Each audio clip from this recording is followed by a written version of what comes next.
नमस्कार विद्यार्थी मित्रांनो, मी डॉक्टर किशोर बागडे आणि आपण बघत आहात YouTube channel medical admission guidance.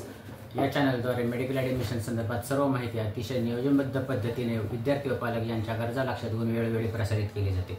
तरी अजून हा चॅनल आपण सबस्क्राइब केलं नसेल सबस्क्राइब करा, बेल आयकॉनवर क्लिक करा आणि आपल्या मित्रांना शेअर करा। तर आजचा विषय आहे की NTA रिलीज केलेली प्रोव्हिजनल आन्सर की। आपण 5 मेला एग्जाम दिलेली आहे, त्याची तुम्ही उत्तरपत्रिका लिहिलेली आहे, म्हणजे OMR शीट दिलेली आहे। तर ती जे क्वेश्चन पेपर आलेले आहेत त्या क्वेश्चनचे कोणते उत्तर बरोबर आलेले आहेत हे NTA दिलेले आहे। ह्याच्या अगोदर जी आलेली होती ती प्रायव्हेट कोचिंग क्लासेसची आली होती। ही नॅशनल टेस्टिंग एजन्सीला आता ह्या प्रश्नाचं उत्तर हे आहे, ह्या प्रश्नाचं उत्तर हे आहे असं जे वाटतंय ते त्यांनी पब्लिश केलेलं आहे। तर हे आहे प्रोव्हिजनल आन्सर की।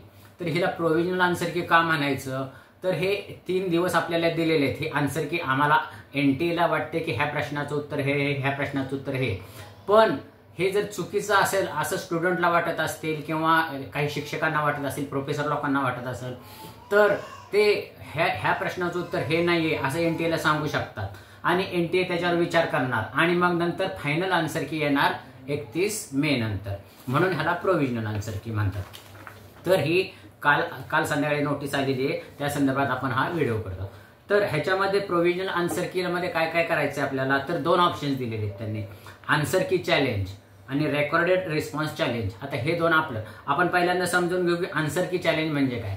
तर आन्सर की चॅलेंज म्हणजे काय, तर धरून चालू की आपण 2 नंबरचा प्रश्न आहे, 2 नंबरच्या प्रश्नाला 3 नॅशनल टेस्टिंग एजन्सी म्हणते की C उत्तर बरोबर आहे, पण तुम्हाला वाटत असेल की 2 नंबरच्या प्रश्नाचं फिजिक्स मधल्या 2 नंबरच्या प्रश्नाचं C उत्तर नाहीये, त्याचं D उत्तर आहे किंवा B उत्तर आहे, तर तुम्ही NTA कळवायचं की फिजिक्स मधल्या 2 नंबरच्या प्रश्नाचं उत्तर C नसून D किंवा B आहे, जे काही तुमचं आहे ते। हे मी फक्त उदाहरणादाखल म्हटलेलं आहे।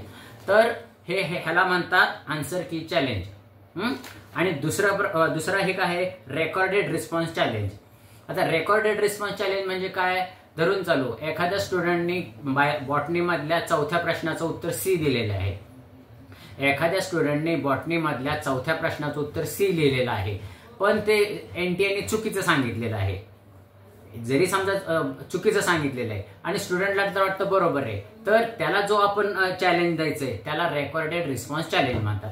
ह्याच्यामध्ये कधी कधी काय होतं, C उत्तर बरोबर असतं, NTA पण बरोबर उत्तर दिलेलं असतं, पण NTA तिथे चूक म्हटलेलं असतं। कारण का, ह्याच्यामध्ये 2-3 चुका झालेल्या असतात। जो बबल आहे तो बबल तुम्ही नीट केलेला नसतो किंवा तो थोडा केलेला असतो किंवा त्याच्यामध्ये काहीतरी प्रॉब्लेम झालेला असतो। लक्षात घ्या मित्रांनो, बॉटनी नंबर 4चं उत्तर C आहे, हे NTA पण C मान्य केलेलं आहे, पण तुम्हाला चूक दिलेलं आहे। असं जर वाटत असेल तर तुम्ही NTA कळवायचं की माझं C आहे, तुम्ही बरोबर आहे, तुम्ही हे चूक दिलेलं आहे। मग ते का चूक दिलेलं आहे ते तुम्ही ते लिहिलेलं आहे, ह्याला म्हणतात रेकॉर्डेड रिस्पॉन्स चॅलेंज। ह्याच्यामध्ये काय होऊ शकतं, तुम्ही बबल केलेलं हे चुकीचं असू शकतं किंवा वेगळ्या प्रकारचं असू शकतं। मग NTA त्याच्यावर चर्चा करेल की ह्यांनी केलेलं हे बरोबर आहे का नाही, आणि मग जे चूक दिलेलं आहे ते बरोबर आहे ना, तुम्हाला 4 मार्क वाढून मिळतात। तर लक्षात आलं का आन्सर की चॅलेंज मधला फरक आणि रेकॉर्डेड रिस्पॉन्स मधला फरक। आन्सर की चॅलेंज म्हणजे तुम्ही प्रश्नाच्या उत्तराला चॅलेंज द्यायचंय आणि रेकॉर्डेड रिस्पॉन्स चॅलेंज म्हणजे तुम्ही स्वतः जे काही उत्तर दिलेलं आहे ते जरी NTA चुकीचं म्हटलेलं असेल तर त्याला चॅलेंज म्हणजे रेकॉर्डेड रिस्पॉन्स चॅलेंज। हा फरक 2 मधला आहे। आता हा कसा द्यायचा थोडक्यात बघू आणि हा व्हिडिओ संपू। तर तुम्हाला तर NTA ची वेबसाईट माहितीच आहे, nta.ac.in।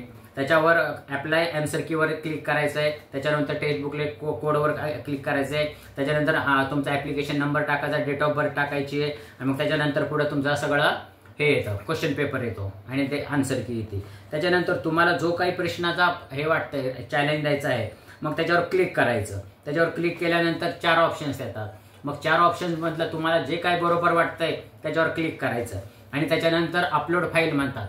म्हणजे तुम्ही जो काही क्लेम केलेला आहे त्या क्लेमला सपोर्टिव्ह तुम्हाला जर डॉक्युमेंट काही तुम्हाला हे करायचं असेल, NTA पाठवायचं असेल, तर मग ते सपोर्ट फाईल म्हणजे त्याला अपलोड फाईल करायचे।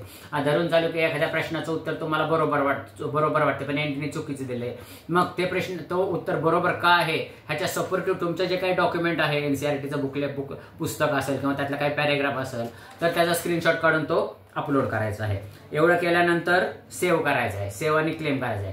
त्याच्यानंतर तुम्हाला पेमेंटची विंडो येईल. तुम्हाला 200 रुपये पेमेंट करायचे, नेट बँकेने करा, डेबिट कार्डने करा किंवा UPIने करा. आणि त्याच्यानंतर ते हे प्रोसेस पूर्ण होती आणि त्याची प्रिंटआउट काढायची. आलं का लक्षात?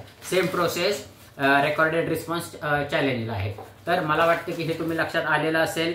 म्हणजे जे काय आन्सर की आलेले प्रोव्हिजनल, आणि ह्याची मुदत काय आहे, आज सुरू झालेलं आहे आणि उद्या संध्याकाळी 12 वाजेपर्यंत हे महत्वाचं आहे. उद्या संध्याकाळी 12 वाजेपर्यंत तुम्हाला क्लेम करायचं आहे. उद्या संध्याकाळी 12 नंतर तुम्हाला क्लेम करता येणार नाही. ही शेवटची संधी आहे. तरी हा व्हिडिओ आणि ही माहिती अतिशय महत्त्वाची आहे. ज्या काही मित्रांनी माहिती नसेल त्या मित्रांना शेअर करा. कारण 31 तारखेनंतर जर तुमच्या लक्षात आले की माझं हे झालं आणि माझं ते झालं तर तुम्हाला 4 मार्क मिळणार नाहीत. एवढं बोलून आजचा व्हिडिओ सांगतो. मला वाटतं की ही माहिती तुम्हाला आवडली असेल. ही तुम्ही तुमच्या मित्रांना शेअर करा. माझं चॅनल सबस्क्राईब करा, कारण हा चॅनल तुम्हाला मेडिकल ॲडमिशन संपेपर्यंत आधी माहिती पूर्ण राहणार आहे. आणि एवढं सांगून आजचा व्हिडिओ थांबवतो. जय हिंद, जय महाराष्ट्र.